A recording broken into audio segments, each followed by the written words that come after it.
Hello guys, మీకు ఎప్పుడు కూడా ఒక స్టార్ రైడర్, ఒక స్టార్ డిఫెండర్ వీళ్ళిద్దరూ కలిసి ట్రోఫీ అందించారు. దానికి perfect example Ravinder Pahal and Kashiling Adake. వీళ్ళిద్దరూ కూడా టాప్ డిఫెండర్గా ఒకరున్నారు, టాప్ రైడర్గా ఒకరున్నారు ప్రో కబడ్డీ సీజన్ 4లో. బట్ అయినప్పటికీ ఆ సీజన్లో దబాంగ్ ఢిల్లీ ప్లే ఆఫ్స్కి చేరుకోలేకపోయింది. అండ్ ఆ తర్వాత విశాల్ భారద్వాజ్ అండ్ రాహుల్ చౌదరి ఎంత బాగా పర్ఫామ్ చేసినప్పటికీ తెలుగు టైటన్స్ ప్లే ఆఫ్స్కి కూడా చేరుకోలేకపోయిందని చెప్పాలి. అండ్ లాస్ట్ సీజన్లో పర్వేజ్ భైన్సవాల్ అండ్ పవన్ సరావత్ ఒక స్టార్ డిఫెండర్ని, ఒక స్టార్ రైడర్ని తెలుగు టైటన్స్ ఆప్షన్లో దక్కించుకోవడం జరిగింది. వీళ్ళకి సెంట్రిక్గా టీంని ఫామ్ చేయడం జరిగింది. బట్ టీంకి పాజిటివ్ రిజల్ట్ లభించలేదని చెప్పాలి.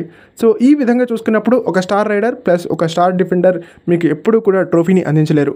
టీంలో ఉన్నటువంటి మిగతా పొజిషన్స్ కూడా బాగుంటేనే, మీ టీంలో గేమ్ చేంజర్స్ ఉంటేనే, ఆల్రౌండర్స్ ఉంటేనే మీ టీం ట్రోఫీ సాధించేందుకు అవకాశాలు ఉంటాయని చెప్పాలి. దానికి పర్ఫెక్ట్ ఎగ్జాంపుల్గా మనం బెంగాల్ వారియర్స్ సీజన్ 7 స్క్వాడ్ని అభివర్ణించుకోవచ్చు, లాస్ట్ సీజన్ పునేరి పల్టన్ స్క్వాడ్ని అభివర్ణించుకోవచ్చు, and last season Haryana Steelers స్క్వాడ్ని కూడా అభివర్ణించుకోవచ్చు.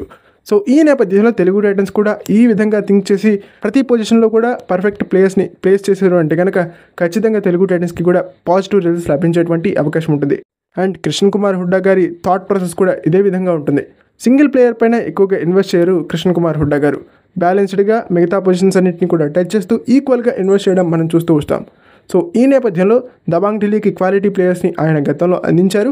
అండ్ ఈసారి తెలుగు టైటన్స్కి కూడా ఆయన క్వాలిటీ ప్లేయర్స్ని అందిస్తారని చెప్పేసి నేనైతే భావిస్తున్నాను.